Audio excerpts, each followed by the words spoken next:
Let's listen to an expert doctor for hypertension in young population along with coronary artery disease and higher heart rate. Can be sure of happy heart? Today we have Dr. Anurag Sharma, MBBS, MD, PGI, DM, Cardiology, Ojas Hospital, Panchkula. Can high blood pressure be completely cured?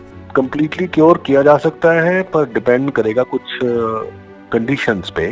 अगर किसी को family history है, माता पिता को BP है, तो मुश्किल है, बिकॉज जेनेटिकली जो बीमारी आती है वो पूरी तरह क्योर निकाली नहीं जा सकती। लेकिन सपोज कोई पेशेंट है जिनका की बहुत ओवरवेट है, जो डाइटरी प्रिकॉशंस बिल्कुल भी नहीं ले रहे, और जिनको कोई ज़्यादा या स्ट्रेस है या अल्कोहल ज़्यादा पी रहे हैं या स्मोक कर रहे हैं, तो ये एक रिवर्सिबल रिस्क फैक्टर्स हैं जिसके ऊपर हम इन काम करें तो हमारा जो बीपी है बीमारी वो हम उनको निकाल सकते हैं, बीपी की बीमारी से मुक्त हो सकते हैं कि हमें दवाई लेने की जरूरत ना पड़े।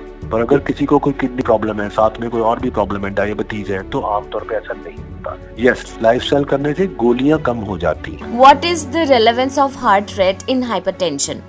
को कई पेशेंट्स होते हैं जिनको हार्ट रेट वाले मैकेनिज्म से होता है ब्लड प्रेशर। सी नाउ अगर हम इस पे देखें कि ब्लड प्रेशर क्या है, ब्लड प्रेशर कैसे बनता है, तो blood pressure is a product of stroke volume into heart rate. Stroke volume क्या है? वो वॉल्यूम जो हार्ट अपनी पंपिंग कैपेसिटी से बाहर निकालता है, और हार्ट रेट है मतलब जो दिल की धड़कन है। तो दो कंपोनेंट है ब्लड प्रेशर के। तो कई पेशेंट्स जो हैं, जब तक उनका हार्ट रेट कंट्रोल नहीं होता, अब हार्ट रेट किसके अंदर है? सिंपैथेटिक सिस्टम के अंदर है। तो जब तक सिंपैथेटिक सिस्टम को कंट्रोल नहीं करेंगे, उनका बीपी जो है वो कंट्रोल नहीं होगा।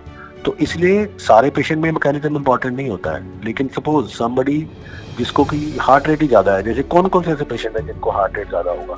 जैसे किसी को लंग डिसऑर्डर है, किसी को ब्रोंकल अस्थमा है, किसी को बहुत ओबेसिटी है, मोटापा है, या किसी को किडनी प्रॉब्लम है, किसी को ऑब्स्ट्रक्टिव स्लीप एपनिया है। इन लोगों में सिंपैथेटिक सिस्टम एक्टिवेट रहता है। तो इनके अंदर अगर हमने बीपी बहुत अच्छा कंट्रोल करना है, या एंशियस पेशेंट्स है, तो उनके अंदर हमें हार्ट रेट कंट्रोल करके ही बीपी कंट्रोल होगा, नहीं तो हम कितनी भी दवाइयां देते हैं उनका कंट्रोल नहीं हो पाएगा। What precautions should a patient take along with medications? Blood pressure को कंट्रोल करने के लिए रूल नंबर 1, अपने वजन को अपनी हाइट के हिसाब से मेंटेन करें। सेकंड नंबर पे 45 मिनट्स टू लेके 1 आवर तक की एक्सरसाइज करें, एरोबिक एक्सरसाइज करें, वजन वाली ज्यादा एक्सरसाइज ना करें, वेट लिफ्टिंग ज्यादा हैवी वेट ना करें, क्योंकि वो आइसोमेट्रिक एक्सरसाइज बन जाएगी, उससे क्या आइसोटोनिक बन जाएगी, उससे क्या होगा कि आपका फिर ब्लड प्रेशर की प्रॉब्लम बढ़ जाएगी। जो बहुत हैवी वेट्स करते हैं ना, उनको ब्लड प्रेशर की प्रॉब्लम आ जाती है। तो एरोबिक एक्सरसाइज करें, स्ट्रेचिंग करें, स्विमिंग करें, साइकिलिंग करें, ये सारा कुछ कर सकते हैं। थर्ड नंबर पे फ्रूट्स इनटेक बढ़ाएं, 300 ग्राम फ्रूट्स फ्रेश वेजिटेबल्स खाएं एवरीडे।